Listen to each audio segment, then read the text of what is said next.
Türkmen tarihine hoş geldiniz. Değerli Türkmen tarihi izleyicileri, her zamanki olduğu gibi bu haftada yine programa başlarken TV1 yayın ailesine ve bizi izleyen siz değerli seyircilerimize saygı ve selamlarımızı sunarak başlamak istiyoruz. Bu hafta geçen haftadan başladığımız Develi tarihinin ikinci bölümünü yine aynı şekilde araştırmacı yazar Osman Karakebeli hocamla birlikte anlatmaya çalışacağız. Programa başlamadan önce müsaade ederseniz hocam şöyle bir giriş yapayım. Daha sonra sözü size vereyim. Ne diyordu Develili ünlü ozan, şair Seyrani? Eğri okla doğru nişan vurulmaz, doğru ok atılmaz eğri kemansız. Bu bize bir hatırlatma. Onunla birlikte zamana dair, zaman gelip insanoğlu azacak, İngiliz olup Frank yazacak, evlat babasına mezar kazacak, insanın insana acıdığı kalmadı. Alemde bir devir dönüyor ama devri İngiliz mi, Frank mi bilmem, halli asan değil, müşkül muamma, zulmü zalim, göğe direk mi bilmem. Bunu 1800'lü yıllarda doğan Develi'nin kahramanlarından, ozanlarından bugün itibariyle sanki yüzyılımıza söylenmiş bir dörtlük gibi geliyor bize. O sebeple hoşuma gittiği için aldım, sizinle de paylaştım değerli Türkmen tarihi izleyicileri. Şimdi gelelim konumuza. Osman Hocam, hoş geldiniz. Nasılsınız? Hoş bulduk. Sağ olun. Siz sormalı. Teşekkür ederim hocam. Sizi gördük. Daha iyi olduk. Aynen. Birlikte Türkmen tarihinde Develi tarihinin ikinci bölümünü geçen haftadan şöyle bir özetleyerek gelirsek eğer sonra da karşılıklı sohbet şeklinde dönüştürerek Develi'nin ikinci bölümünü, Develi tarihinin birlikte anlatmaya çalışalım. Evet. Buyurun hocam. Söz sizde. Daha önceki bölümde Develi'nin ilk yerleşimiyle ilgili bilgiler verilirken ilk akınlar, ilk Türkmen akınları bu konuda bilgi vermiştik. Selçukluların ilk dönemleri, Develi'ye dair aslında daha fazla biraz geniş kapsamlı bilgi vermiştik biz. Ama bu bölümde Beylikler dönemi olarak başlıyoruz. Develi'nin tarihiyle ilgili. Beylikler denilince kesin anlamda iki tane ayrım yapmamız gerekir. Birinci dönem beylikler ve ikinci dönem beylikler diye. Evet hocam. Yani birinci dönem beylikler Anadolu Selçuklularından önce Danışmentler olsun, Artuklar, Saltuklar gibi ilk 1071 sonrası akınlar beylikler dönemi. İkinci dönem beylikler ise Anadolu Selçuklularından sonra, yani daha doğrusu Anadolu Selçukluların Moğol istilasından sonra ki beylikler olarak geçilir. Orada mesela Dulkadiroğulları Beyliği, Karamanoğulları Beyliği bunlara bir örnektir. Ondan sonra bu beylikler dönemi Develi denilince söylememiz gereken birinci olarak birinci beylikler döneminde Danışmentliler ön plana çıkıyor. Ondan sonra Anadolu Selçukluların bir dönemi başlıyor Danışmentlilerden sonra. Moğol istilası ya da İlhanlı dönemi bir beylik dönem var. Moğol istilasından sonra da Develimiz Eretna, Dulkadirli, Kadı Burhanettin ve Karamanoğulları arasında bir mücadele alanı oluyor. En son Karamanoğullarına geçiyor. Osmanlı akıllarına kadar en son Develi Karamanoğulları üzerindeydi. Ama bundan önce Eretna ve Dulkadirli mücadelesi ön plana çıkar ve Kadı Burhanettin döneminde de bir Develi anlatılıyor beylikler döneminde. Evet hocam. Şimdi hocam tabii Develi ile ilgili bu ikinci bölüm için yaptığımız ön hazırlıklarda ben gördüm ki Develi tarihi itibariyle yani 1076'dan sonra aslında 1046'yı da dikkat edenler var. 1020'yi de Develi tarihi için Anadolu'ya münferiden girip çıkan beyleri kastediyor muhtemelen bu müverrihler. Evet. Yani 1071'den sonra Anadolu kapısı açıldıktan sonra Develi tarihi Develi ve coğrafyası Kayseriye sancağıyla birlikte Türkleşiyor ve İslamlaşıyor. Evet. Tabii şunu da hemen sayın seyircilerimize söyleyelim. Develi, Emeviler ve Abbasiler döneminde değerli Türkmen tarihi izleyicileri 300 yıl ile 310 yıl, 20 yılda söyleyenler var. İslam'la tanışmış oluyor. Yani böyle bir yapı var. Develi'de de bunun izlerini görmesek bile Kayseri tarihini incelediğimizde de Kayseri ve yöresi diyelim Develi için. Bununla beraber Anadolu'da Anadolu ilk beyliklerinin tarihini de vermesi hesabıyla Danışmentliler, Develi için konuşalım. Danışmentliler, Selçuklular, hemen arkasından 1243 yılındaki o kırılma tarihimiz Köse Dağı Savaşı, Moğol dönemi, onun 100 yıl kadar etkisi, 1308 ile 1315 yılında yılları arasında Anadolu Selçuklu Devleti'nin nihayete ermesi, hemen arkasından gelen İlhanlı'ya bağlı Anadolu valiler tarafından yönetilen bu unsuru dikkate alarak ortaya çıkan Alaaddin Eratna Devleti'ni, Evet.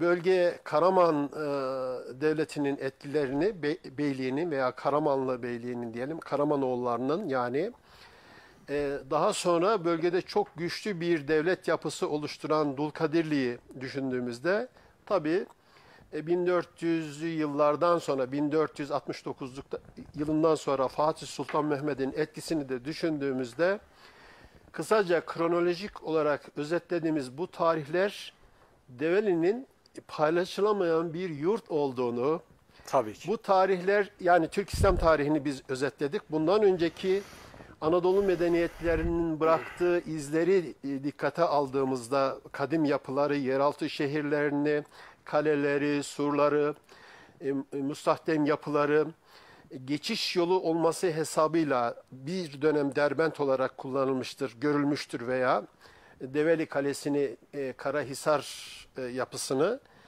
buradaki hareketleri, devletlerin buraya bakışını dikkate aldığımızda Develi, Osman Hocam, Evet. küçük bir Kayseriye sancağı gibi. Evet. Yani tarihi eski, kadim, değerli Anadolu medeniyetlerinin var olduğu, Türk İslam döneminin var olduğu bütün yapıları içeriyor. Peki bu dönemlerle ilgili olarak hocam eserlere geçecek olursak ne deriz Develi ile ilgili olarak? Şimdi eserlerle ilgili söylemek gerekirse öncelikle Yukarı Develi merkez olmak üzere birden fazla eserler var. Bunların kronolojik tarihleri de var. Mesela ilk buradaki Yukarı Develi'deki Türkmen tarihini ele alırsak Develi Türbesi. Evet. Ancak Develi Kalesi, Develi Zengibar Kalesi daha eskiye gitmekle birlikte Sultan Alaaddin Keykubat döneminde bir düzeltme aşaması oluyor, yeniden yapılandırma aşaması ve kullanma aşaması oluyor. İşte bu en eskisi oluyor ve yine Selçuklular tarafından kullanılıyor. Develi Zengibar Kalesi'ni birinci sıraya koyabiliriz. İkinci olarak da 1071'den sonra diyebiliriz ki Develi Türbesi. Evet. Develi Türbesi ikinci sıraya geliyor. Ondan sonra 1209 yılında özür dilerim. Köse Dağı Savaşı'ndan sonra işte yine eserler var. Seyyid-i Şerif Türbesi. Ondan sonra Hızır İlyas Türbesi derler ama Hızır İlyas için başka bir isim daha kullanılır. Harzemli Seyyid İmadettin Türbesi derler. Evet, bu çok değerli. Harzemlilerin bölgedeki yapısını söylediniz. Aynen, aynen. Burada bir dini lider konumunda Seyyid İmadettin Harzemli diye orada geçer. Harzem mesela Anayurt üzerinde, Horasan'ın üzerinde bir bölge. Zaten Harzem Şahlar isminden de bilinir. Evet. Bu çok önemsenen bir şeydir. Hızır İlyas Türbesi olarak da geçer. Ama gerçek şeyi Harzemli Seyyid İmadettin Türbesi yani. Ondan sonra Sivas Sitti Hatun Ulu Camii geliyor. Seyyid-i Şerif Türbesi o dönemlerdeki ilk dönemlerdeki eserler arasında. Ondan sonra şöyle bir ilginç bir şey de var. Eretna döneminde Yani 14. yüzyıl ortası ya da 1350 yıllar gibi, kesin bir şey söylemiyoruz. Tahmini bir tarih veriyoruz burada. Şeyh Ümmi Zaviyesi olarak geçiyor. Gıyasettin Mehmet dönemi olarak kayıtlara geçiyor. Ozan Eretna hükümdarı Gıyasettin Mehmet evet. döneminde. Yani Alaaddin Eretna'nın evladıdır bu. Evet. İşte bu dönemlerde çok ilginç şeyler var. Şimdi biz bunları kronolojik olarak sıraladığımızda zaten Selçuklular için 1243 Köse Dağı Savaşı bir milat gibi düşünebiliriz. Evet. Şimdi Devali Türbesi'ni bu ilk Danişmetler olarak geçerken sonradan diğer eserler 1243'ten sonra yapılıyor. Yani Hocam bu konuyla ilgili bir fotoğraf var. Sayın yönetmenimden rica edebilir miyiz? Harita değil de diğeri. Bir görselimiz var. Değerli Türkmen tarihi izleyicileri.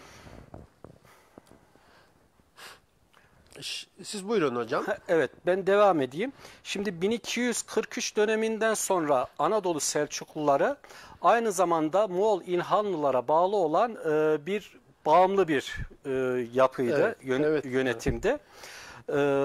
Ondan sonraki Develi'deki eserlere baktığımızda 1252, bak 1243 Köse Dağı Savaşı'ndan sonra 1252 Evet, bu kalabilir bir süre. Hocam bahsettiğiniz yer burası. Yukarı Develi, evet. Burası. Bu arkeolog Akok'un bir çalışması 1947'de ve 54'te tekrar mükerreren bölgeyi, Develi'yi çalışmış. Develi çok kadim bir coğrafya değerli konuklar. Yani bunun altını sık sık çiziyoruz. Bundan sonraki bölümlerde de çizeceğiz. Burası 7 dönümlük bir yer Osman Hocam. Evet. Buyurun devam edin. Şimdi 1243 döneminden sonra 1252'de Harzemli Seyyid İmadettin Türbesi var. Evet. Bu yani Selçukluların tam bağımsız olmayıp İlhanlılara bağımlı olduğu bir dönemde gerçekleşiyor. Köse Savaşı'ndan sonra yani tarihlerine 14. baktığımızda. yüzyılın başında böyle bir yapı var. Yani ondan sonra da yıkılıyor. 13. desek doğru olur diye düşünüyorum. Yani 1308 hocam. 1200'lü yıllar, 1243. Bak mesela 1252'de Harzemli Seyyid İmadettin Türbesi, 1282 yılında Sivasitti Hatun Türbesi. Evet, bu çok değerli. İki tane ana eserden bir tanesi Sivaslı Sitti Hatun Camii veya Ulu Camii. Evet. Bir tanesi de yukarıdaki Devle Ali Türbesi. Bunu sıralarsak hocam ikisi birbirlerine yakın mı tarihi? Sanki evet, 1252-1282 yani arasında 20-30 yıl gibi bir rakam var. Ve bu Selçuklular İlhanlılara bağımlı olduğu dönemin eserleri.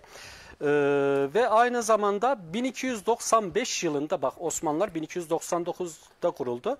1295 yılında da Seyyid-i Şerif Türbesi var. Evet, evet. Yani biz genel olarak önceden pek araştırmadık ama Selçuklular diyoruz ama Selçukluların bağımsız olduğu döneme dair yani ilk başta zaten Devali Türbesi Danışmentler olarak geçiyor. Ondan sonra şeyde de işte Develi Kalesi, Zengibar Kalesi de Gıyasettin Keyhüsrev ve 2. Alaaddin Keykubat dönemlerinde kullanılıyor. Ondan sonra işte genellikle şaşırtıcı unsur, biz genellikle hep Selçuklular diyoruz ya, evet. Tam anlamıyla Selçukluların tam bağımsız olmadığı döneme denk geliyor. Hocam onu sık sık şöyle düzeltelim ya, müsaadeniz var mıdır? Değerli Türkmen tarihi izleyicileri, Selçuklular dönemi, yani 1071'den sonra Anadolu'nun Türkleşmesi ve İslamlaşması adına Selçuklular dönemi son derece önemli, son derece mühim. Anadolu'nun neresine bakarsak bakalım Kayseri'nin her köşesine Selçuklu eserlerini görürsünüz. Selçuklu külliyelerini, medreselerini, camilerini, mescitlerini, zaviye ve tekkeler daha sonraki dönemlerde daha çok gelişmiş olmasına rağmen bu dönemde de vardır. Hemen mahallemizin etrafında da. Şimdi Selçukluları yani bir haksızlık etmeyelim diye, yani bir tarih konuşuyoruz. Tabii ki. Yani Anadolu Selçuklu İmparatorluğu. Evet. Büyük Selçuklu İmparatorluğu'nun halkasının devamı çok değerli kadim bir Türk tarihinin de başlangıcı olarak Evet. biz Selçuklu'yu biliyoruz. Fakat 1243 yılından sonra bahsettiğiniz konuya vurgu yaparak söyleyelim. Köse Dağı Savaşı'ndan sonra Cengiz Han ordularının yani Moğolların Anadolu'da 100 yıl kadar kabaca söylüyoruz bunu etkisi olmuştur. Yine aynı tarihle ilintili olarak bu dönemde İlhanlıların Anadolu valileri vasıtasıyla Anadolu'nun orta hattındaki bulunan küçük küçük beylikler irili ufaklı yönetilmiştir. Oradan gelen valiler veya oraya bağlı olarak Selçuklu'nun son döneminde de biraz daha bu yapının fazla olduğunu görüyoruz. Fakat Selçuklu her dönemde kabul edelim, yıkılışı 1308 kabul etsek bile her dönemde Türk İslam yapısının Anadolu'nun yerleşmesi, Anadolu'ya yerleşmesine, kökleşmesine, hele hele İslam tarafının yani Müslüman olan ilk yapıyı dikkate aldığımızda Anadolu'ya yerleşen Türkleri ve kurduğu imparatorluğu dikkate aldığımızda bugünkü eserlerine baktığımızda hiç haksızlık etmeden şunu söyleyebiliriz. İslam'ın kökleşmesi ve yerleşmesinde ana unsurdur Selçukluları. Yani bugün Kayserimizde bu anlattığım yapının şaheserlerini her yönüyle, her şekliyle görebiliriz. Bir cümle söylemiş olalım hocam. Yani Kayseri'de olsun, Develi'de olsun tabii ki eserler var. Ve Kayseri'de aslında bayağı bir çeşitlilik var Selçuklu eserleri konusunda. Türbeler ve kübetler başta olmak üzere. Kervansaraylar, medrese, ondan sonra camiler gibi. Kayseri'de daha ön planda. Ama Develi'ye de bu konuda gerçekten değer verilmiş yani. Özellikle Selçuklular döneminde. Ayrı bir yer gibi düşünülmüş ve zaten Selçuklulara baktığımızda Anadolu'nun ilk başlarda Anadolu'nun tamamına hakim olmadan önce ve özellikle Haçlı seferleri sırasında artık iç bölgelere toplanıyorlar. Ve Anadolu Selçukluları ile birlikte Danışmetli Beyli diğer beylikler artık bir sıkılaşma halinde, işbirliği halinde. Ve o dönemde Danışmentlerle Selçuklular arasında sıkı bir bağ var ki mecburi olması gereken bir şey. Ve yurdumuzun kenarları falan o dönemde boş. Yani evet. Haçlı seferleri döneminde boş oluyor. Öyle bir şeyler oluyor yani. Şimdi Danışmentler dönemi ilk beylikler dönemine denk geliyor Develi için. Ondan sonra Anadolu Selçuklular dönemine baktığımızda da bazı hükümdarlar ön plana çıkıyor. Bu hükümdarlar arasında Gıyasettin Keyhüsrev ve 2. Alaaddin Keykubat ön plana çıkar. Ondan sonra ikinci olarak da hangisi geçer? Burada 1222 Alaaddin Keykubat, Sivasitli Hatun Camii de 4. Rükneddin Kılıçarslan ve 3. Gıyasettin Keyhüsrev dönemi Moğol dönemine denk geliyor. Bu söylediğiniz iki sultanın dönemi. Aynen. Moğol yani istilasından sonra. 2. Alaaddin Keyhüsrev'i düşünürsek yani Köse Dağı Savaşı büyük bir talihsiz yenilgi. Evet. Ondan sonra evet buyurun hocam. İşte ondan sonra 4 tane Selçuklu hükümdarı ön plana çıkıyor. Mesela Sivasitli Hatun Camii de Moğol istilasından sonra yapılan bir eser olarak 1281-82 yılları. 1282 yılında yapılmış. Evet. Sivasitli Hatun Camii. Ve ondan öncesinde de mesela bizim Develi'de birden fazla Selçuklu mezarları var. Bunun kayıtları da var. Arkeolojik şeylerde yapılıyor. Yukarı Develi üzerinde. Evet. Zile üzerinde Beylikler dönemine dair.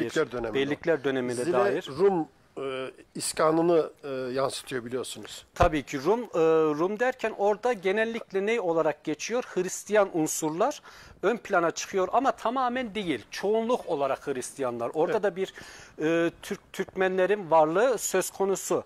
Tabii üzerinde. Tamamen Türk yurdu olacak sonra. Kastettiğim o yıllar.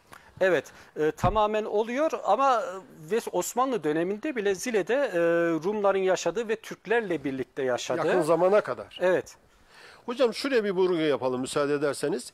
Şimdi Danışmentler yani beylikler dönemi, Selçuklu dönemi hatta Eratna döneminde dikkate aldığımızda veya Eratna'yı ayıralım. Şöyle bir yapı var. Seyyid Burhanettin, Evet. Ahi Evran, Seyyid bin Sungur. Yani Evet. kim bu? Dev Ali, Devli Evet. Ali. Seyit Emir- Devali'nin birden fazla adı var. Birden fazla adı var. Evet. Demin de hazırlık yaparken altını çizmiştik. Evet. İbrahim Hacı, Seyyid Şerif, Seyyid İmadettin, Ebce Sultan veya Nebi Dede, Şeyh Ümmi, yani Zaviyesi, Eratna dönemi. Eratna dönemi. Evet.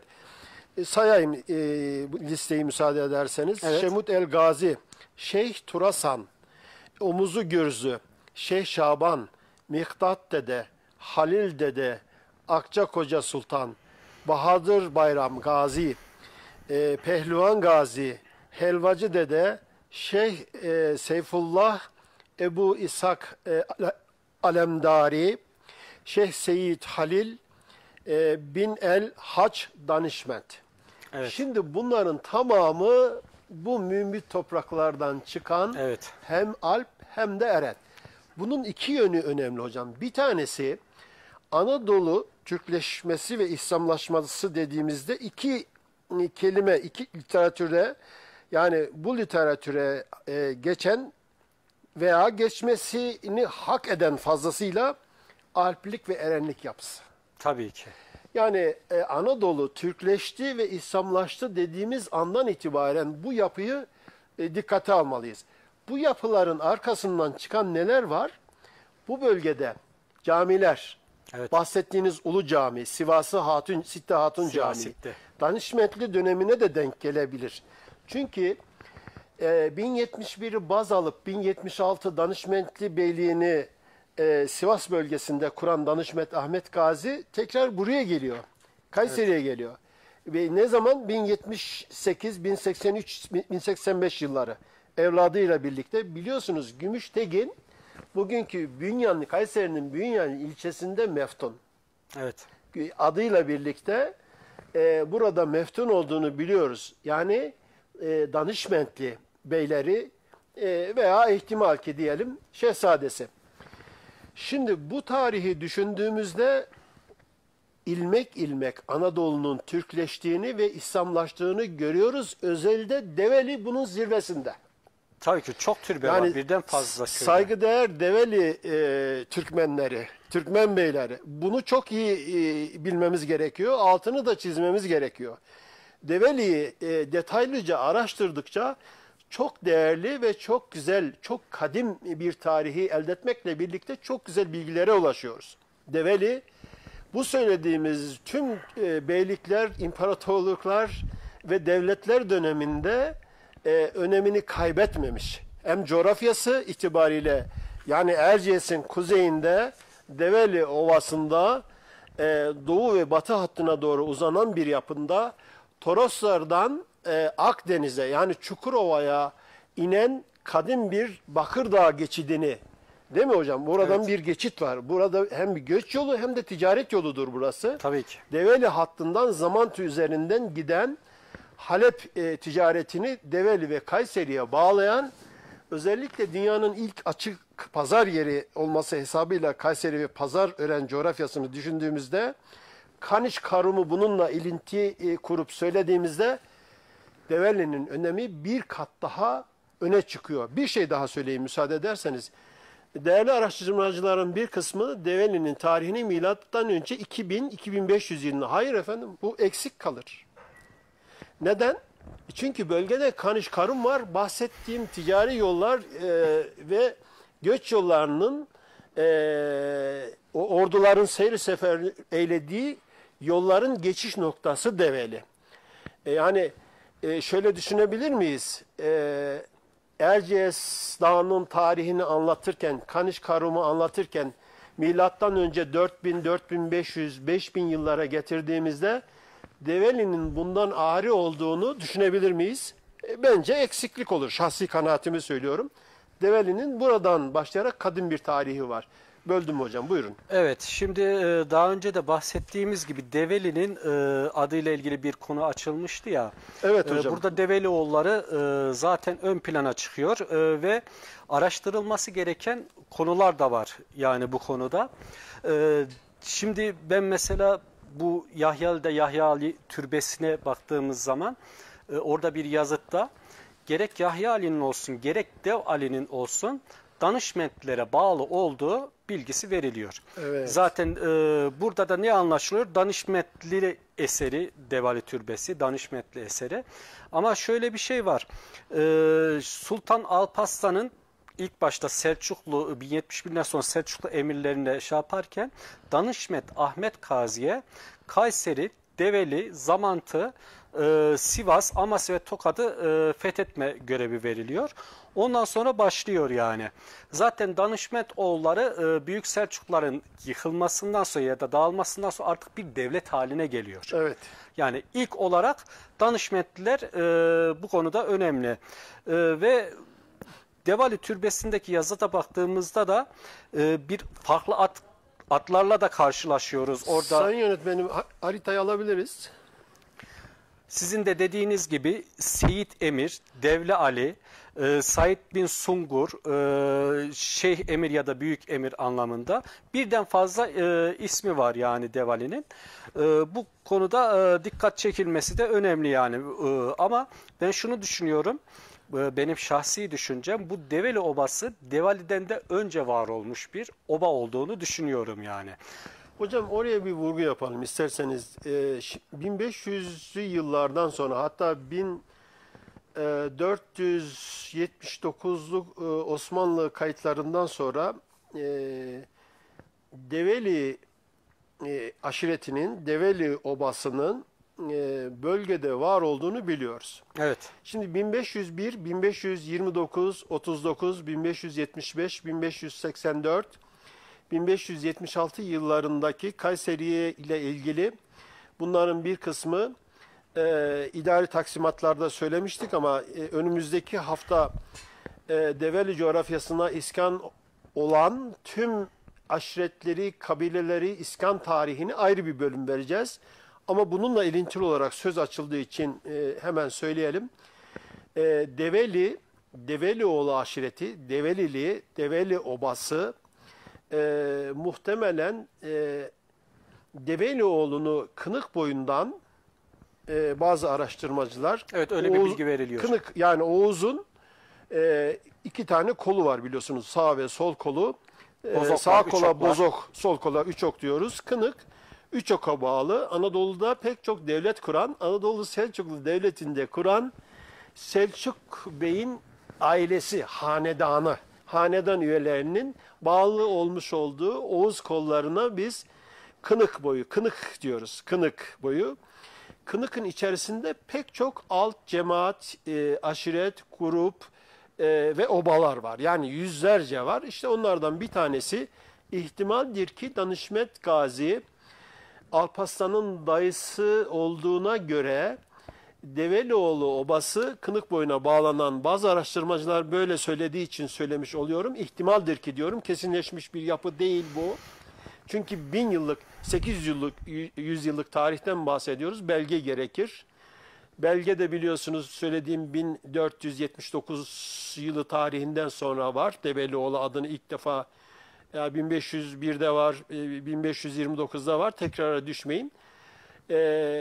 Oraya bağlansa bile şöyle de bir rivayet var. Araştırmacıların altını çizdiği de bir yapı. Develioğlu üç oka bağlı, Selçuklu'nun içerisinde. Danışmentliler biliyorsunuz, Danışmet Çepni boyuna bağlı olduğu söyleniyor. Alparslan'ın dayısıdır. Alparslan'ın kız kardeşinin yeğenleri olduğu söyleniyor. Bunun Öyle bir bilgi doğru veriliyor. olup olmadığını bilmiyoruz. Bu birkaç yerde karşımıza çıkan bilgidir. Böyle midir veya değil midir diye bir karşı görüşte söyleyemeyiz. Ama şunu biliyoruz. Bölgeye Danışmetliler geldi, Selçuklular geldi. Selçuklu bu bölgeye söylediğimiz yıllarda anlattığımız tarih biçimiyle, kronolojisiyle yerleşti. İşte Devli Ali, Ali Bey daha saydığımız bunların içerisinde demin az önce saydığımız Erenler grubu, bunlar Alp ve Eren aynı zamanda. Tur Hasan Bey, değil mi? Bununla birlikte Karakaya'da Seyit Halil Devletlü, biraz Eratna'ya yaklaşsa bile bunun tarihi, gerisi var mıdır? İhtimaldir. Alp ve Erenler olarak Anadolu'ya yerleşmiş, İslam'ın ve Türklüğün kökleşmesine sebep olan beylerdendir. Kadim Türk beylerindendir. Kimisi Eratna'nın içindedir, kimisi Selçuklu'nun içindedir, kimisi biraz daha geriye gidelim, Danişmetlerin içerisindedir. Buyurun hocam. Şimdi Develi'nin tarihine baktığımızda zaten ilk beylikler dönemi Danişmentlerden bahsettik. Ondan sonra Anadolu Selçuklu dönemi hükümdarlarından bahsettik. Ama Moğol istilasından sonra da kayıtlara göre söyleyeyim, 4. Rükneddin Kılıçarslan son artık Selçuklu hükümdarlarından döneminde, İlhanlılara bağımlı olduğu dönemde Develi Aksaray, Kastamonu'nun gelirlerini İlhanlı hükümdarı adına Taceddin Mu'tize verdiği bilgisi veriliyor. Evet. Yani o dönemde de işte bir İlhanlı etkisi de söz konusu. Hem Danışmentler, ilk başta Danışmentler, ondan sonra Anadolu Selçuklular ve ondan sonra da artık Moğol İlhanlı döneminden sonra Ebu Said Bahadır Han, yani İlhanlı hükümdarına bağlı olan, İlhanlı hükümdarlarından birisidir. Bağlı olan, onun da emir olarak atadığı Uygur kökenli, bunu da altını çizelim, dikkat çekelim, Eretna Bey. Eretna Bey'in de bir Develi'de hakimiyeti başlıyor yani. Kayseri'de de olsun, Develi'de de olsun. Zaten Kayseri'nin en eski tarihlerinden bu zamana kadar birden fazla kez başkentlik yaptığını, herhalde 3 kez biliyoruz. Kadı Burhanettin döneminde tabii ki oluyor. Hatta Danişmentler parçalandıktan sonra 3 kola ayrılırken bir kolda Kayseri kolu olarak geçiyor ki Develi'de o zaman Kayseri kolunun içerisinde. Evet. Ve geçmişe baktığımızda da Develi zaten mesafe olarak fazla uzak olmadığı için Kayseri'ye, Kayseri ile büyük bağlantıları oluyor. Ama Osmanlı döneminde ayrı olduğu dönem de oldu. Evet. Ürgüp'e bağlı, Niğde'ye bağlı, genellikle Niğde sancağı olarak geçiyor Develi. Ve eski dönemlerde de Kayseri ile hep ortak bir birlikteliği var Develi'nin yani. Hocam bu söylediğiniz sancaklara daha kısa bağlanmış. Yani onu söyleyelim. Yani Ürgüp'e bağlandı. Niğde sancağı Ürgüp yoluyla. Fakat daha çok Kayseriye sancağına bağlı kaldı. Kaza olarak Zulkadire'ye, Bozok'a, yani Bozok vasıtasıyla eyalet Rum'a, Yozgat, Ankara'da var. Son dönemde 1869 yılında, 70 yılında biliyorsunuz kaza oldu. Develi'nin kaza olması, ilçe olması.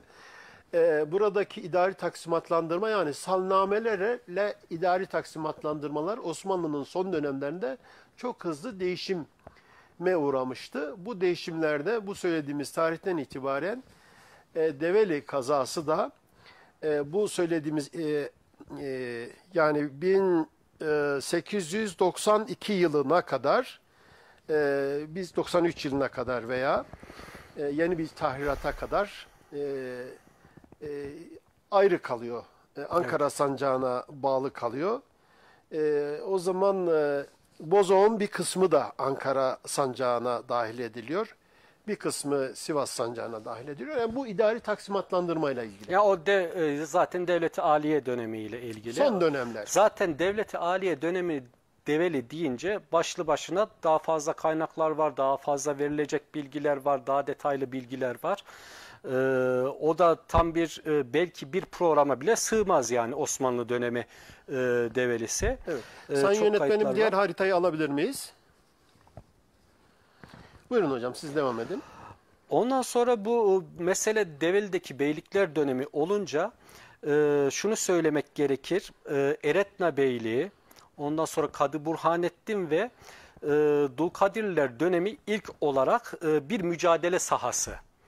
Hem üçü bir arada belirli dönemlerde, belirli tarihlerde yer değiştiriyor.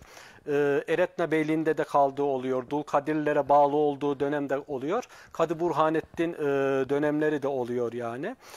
Şimdi Kadı Burhanettin dönemine baktığımız zaman da Develi Zengibar Kalesi'nin Kadı Burhanettin tarafından fethedildiği haberine ulaşıyoruz yani. Evet. İşte Develi'deki bir de şöyle ilginç bir konu var. Kadı Burhanettin'in Develi Kalesi'ni fethettikten sonra Develi'deki birçok Türkmeni de Kayseri'ye göç ettirdiği bilgileri var yani. Evet, bunlar doğru hocam. Bu arada bir bilgi de var. O da şöyle, Cüneyt Bey var. Eratna beylerinden bir tanesi. Evet. Cüneyt Bey bu kaleye sığınıyor. Bu kaleyle işte Burhanettin Bey ile Cüneyt Bey'in karşılıklı kalede hapsedildiği söyleniyor. Daha sonra Felahiye bölgesine sığınıyor. Yani bu Eratna döneminin zayıf olduğu Mehmet Bey ve Mehmet Bey'den sonra Mehmet Bey'in oğlu Ali Bey de biraz sefahata düşkünlüğüyle bilinen, özellikle Ali Bey döneminde Eratna'nın son dönemlerini, zaten bu zayıf yapıdan dolayı çok akıllı ve çok başarılı, çok cesaretli olan Burhanettin Bey, Emir Burhanettin adıyla söylediğimiz tarihte Sivas bölgesinde Eratna Devleti'nin yıkılmasıyla birlikte yeni bir varis olarak ilk önce işte Evet. şey yapıp daha sonra kendi adına beyliği kurmuş oluyor. Ne zamana kadar? Ne zaman diyelim? 1381 yılında. Evet. 100 yılın sonuna kadar da Karayülük Osman Bey'in Sivas bölgesinde kendisini öldürmesiyle birlikte de Eratna Devleti ve arkasından gelen devamı niteliğinde olan Kadı Burhanettin Devleti yıkılmış oluyor.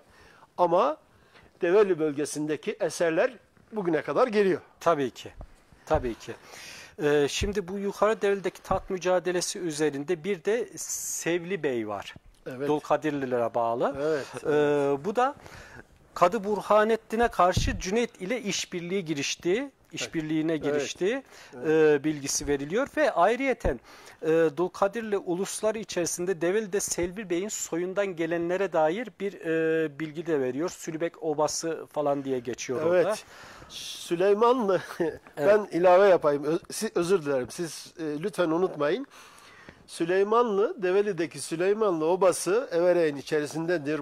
Bugün Tomarza'nın Süleymanlı köyüdür. İşte bu Sülü Bey'in evlatlarının devamı. Evet, Sülü Bey. Devamının Süleyman Bey. Aslında Sülü Bey diye söylenmiş. Sülübek. Yani Sülü de derlermiş yani. Evet, kısaltma amacıyla. Tabii tabii. Tabii. Yani şimdi Anadolu'muzda da görünüyor böyle Sülü falan. Hatta ben şu aklıma geldi bu mesele açılınca. Hani biz Siva Sitti Hatun diyoruz ya. Evet.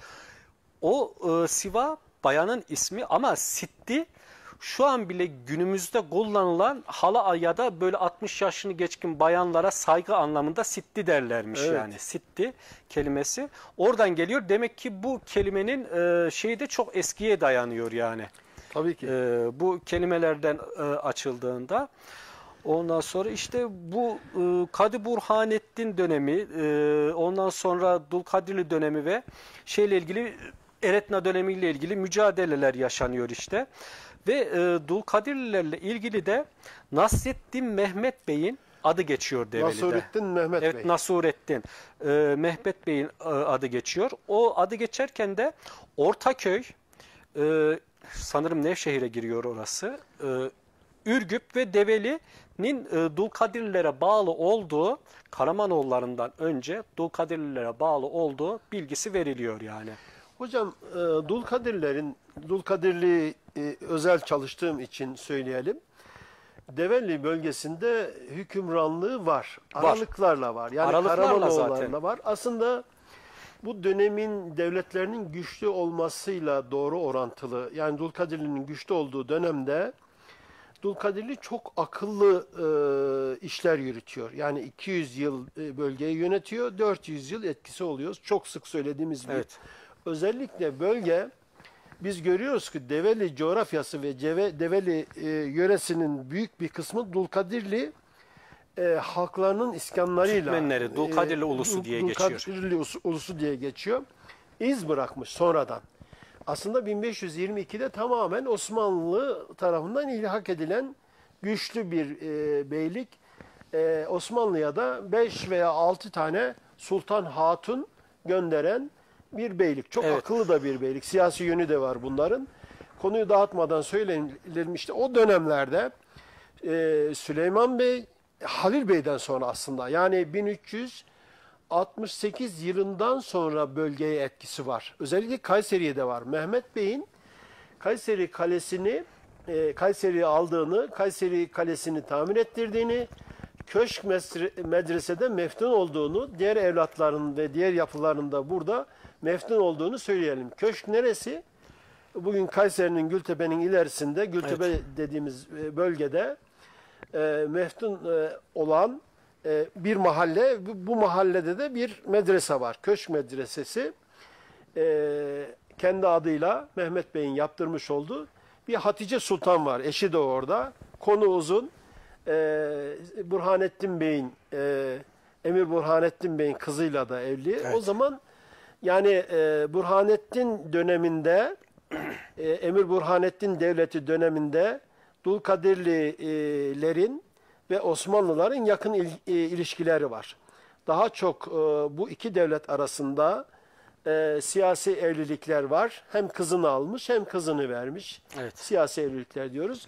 Ve bölgeye de Eratna halkının, hocam, Develi yani Dulkadirli'den önce Eratna halkının, Eratna tebaasının bölgeye iskan olduğunu da görüyoruz. Bunu iskan tarihinde de diğer bölümlerde anlatacağız tabii Evet. ki.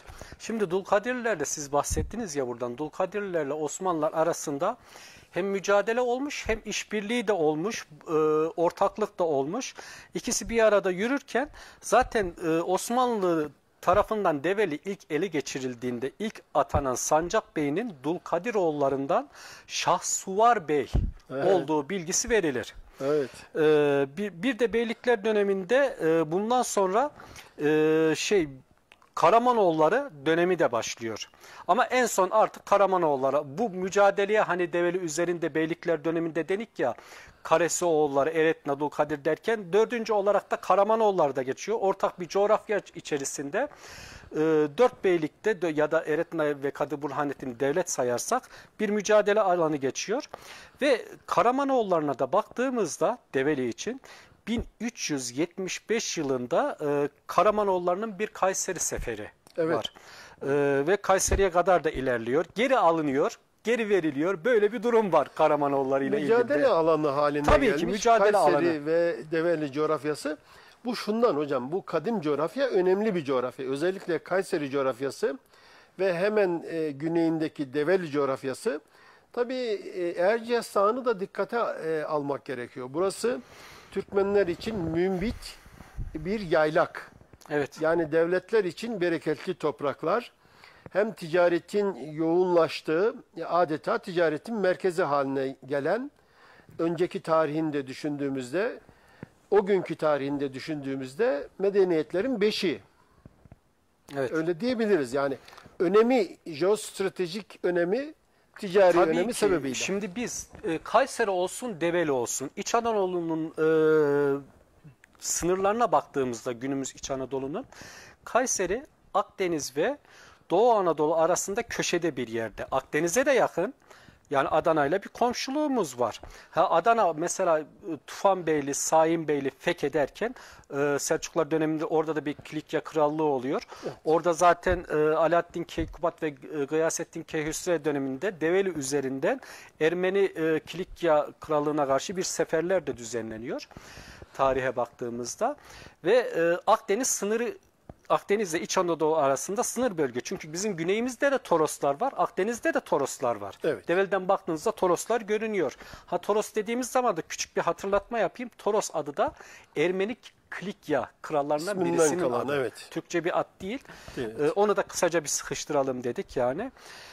Çok stratejik bir konumda olduğu için ve çok yakın olmasa da Orta Doğu'ya da yakın bir yer sayılıyor. Yani bu Suriye, Türkiye'nin güney komşuları ile ilgili. Arada Akdeniz var, şey var ama çok da uzakta değil yani. O bakımdan stratejik önemi de var. Göç yolları var. Ondan sonra göç yolları üzerinde, ticaret yolları üzerinde Kayseri ve Develi ortak bir öneme sahip yani. Ondan sonra tabii ki en sonda Karamanoğulları da buraya el uzatıyor. Karamanoğulları da el uzatırken Karamanoğlu Alaaddin Bey'in ismi ön plana çıkıyor Karamanoğulları ile ilgili. Evet. Burada Dulkadirlilerle de mücadele etmişler. Aynı zamanda Kadı Burhanettin'le de Kayseri ve Develi için mücadele etmişler. Karamanoğlu Alaaddin Bey sonradan tekrar Develi'yi Karamanoğullarına katıyor. Aynı zamanda Ankara Savaşı'ndan sonra beylikler tekrar bağımsızlığına kavuşunca Timur tarafından da Develi yine Karamanoğullarına veriliyor. Evet. Şimdi beylikler dönemi, şimdi Osmanlı artık büyüyor, genişliyor ve aslında daha önceki programda da dediğimiz gibi asıl niyeti zaten Devlet-i Aliye'nin, kayıların asıl niyeti batıya ulaşmak. Ama bizim Türkmenlerde şöyle bir şey var: sorumluluk, birlik ve bazı sebeplerden dolayı üzgünüz ki birbirimizle de savaştık yani. Evet. Ya bu Beylikler arasında. birbirimizde, beylikler arasında olsun, Türk tarihine genel olarak baktığımızda da şimdi bir sahiplenme olgusu var. Bizim Türk milletinde sahiplenme olgusu çok yüksek.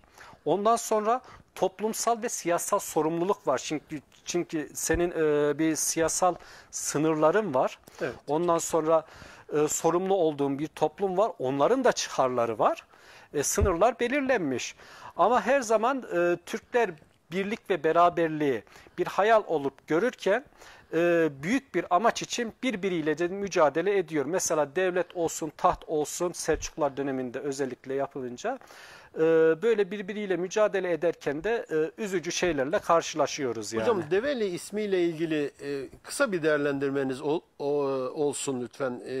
Programın sonuna doğru geliyoruz. Program Evet. bitmeden önce. Yani iki tane mülahaza var. Bir tanesi Devli Ali'den mülhem isminin Develi oldu. Bir tanesi de Develioğlu aşiretinden. Sizin görüşünüzü merak ettim. Yani aslında bu kesinlikle açıklığa kavuşturulması gereken bir konu.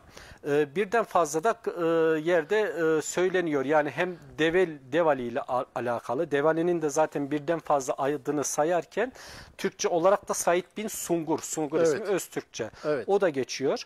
Ondan sonra bir önceki programda da bahsetmiştik bunu. Bahsettik, evet. Bunlar açıklığa kavuşturulması gereken, ciddi araştırmalar yapılması gereken bir konu. Şimdi ama tarihçilikte fazla ilgilenilmiyor, fazla detaylara girilmek istemiyor. Selçuklu denilip geçiliyor. Aslında bunların ciddiyetli bir çalışılmaya ihtiyacı var. Ve zaten Develi Obası diye bir oba var. Evet, kayıtlarda var. Kayıtlarda Develi Obası diye bir oba var. Ve daha önceki programda da söylediğimiz gibi Develi dışında da Develi adında yerler var. Türkiye dışında da Irak'ta demiştik, Kazakistan'da, Azerbaycan'da bir Develi şey olduğunu söylemiştik ki demek ki bu bir şey de olabilir. Siz de bahsettiğiniz bu deve ile alakalı bir şey. Zaten Develi değil, Teveci olarak Evet. geçiyor. Teve diye. Yani nereden bakarsak bakalım Develi bir Türk yurdudur, Türkmen yurdudur. Kesinlikle. İsmiyle de birlikte düşündüğümüzde Develi, Devle Ali'yi de alsak, demin mülahazalar yaptınız.